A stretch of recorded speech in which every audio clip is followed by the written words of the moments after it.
saya ingin ke Pak Budianto. Pak Budianto, gelar perkara sedia akan dilakukan. Tadi Pak Dirjen pun juga mengatakan ini harus tersangka ya. Pengusaha dari bus ini harus tersangka.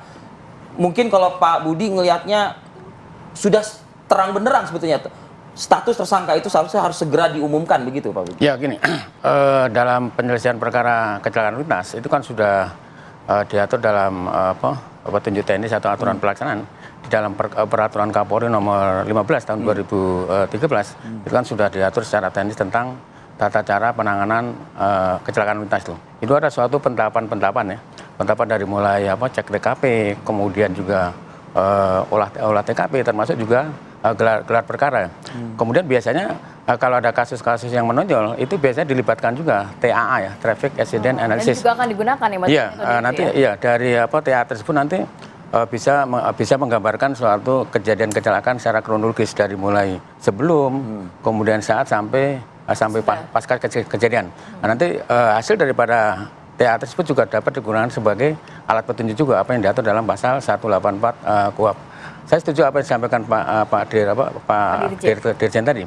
Memang bahwa ini kejadian kecelakaan dengan motif remblong itu kan sudah sering terjadi gitu. Sehingga saya menyarankan juga, saya kan rajin juga nulis ya.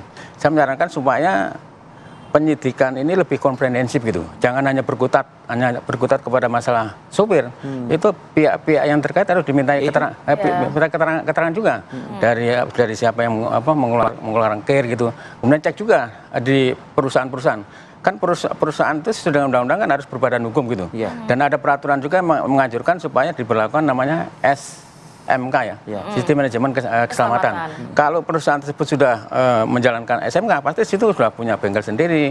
Kemudian biasanya ada miss di mananya? Apakah memang sebenarnya ada kong kali kong antara pemilik usaha ini sehingga dengan oknum tertentu, atau gimana modus remblong ini sering terjadi? Ya bisa terjadi.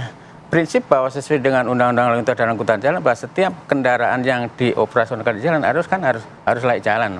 Nah, bagaimana untuk memastikan layak jalan kan harus ada perawatan, termasuk juga kir yang diberlakukan 6 bulan sekali harus dilaksanakan juga. Ya kalau perusahaan tersebut sudah menjalankan SMK, pasti kendaraan akan dirawat dan sebagainya.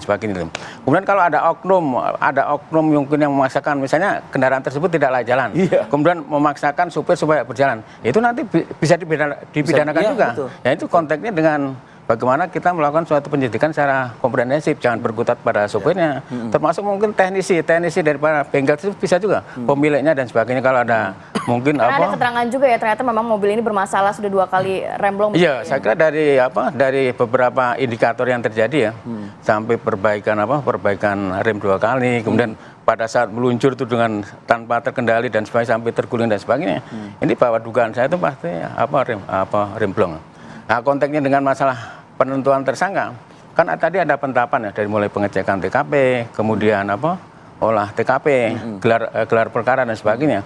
Nah, seorang penyidik untuk menentukan tersangka kan minimal harus menghadirkan 2 alat bukti yang sesuai diatur dalam pasal 184 KUHP gitu. Kalau menurut Pak Budi, alat bukti yang dibutuhkan untuk tersangka ini dalam kasus di Subang ini apa? Ya kalau sesuai dengan pasal 184 kan alat bukti ada keterangan saksi, keterangan ahli, surat petunjuk dan sebagainya itu kan bisa. Saya kira saksi-saksi sudah diperiksa juga. Nah, mungkin nanti bisa juga memeriksa saksi dari ahli bisa juga nanti dapat digunakan sebagai alat bukti juga. Saya kira untuk kita melakukan suatu lidik, untuk kita mencari sumber-sumber alat bukti, saya kira sudah cukup banyak.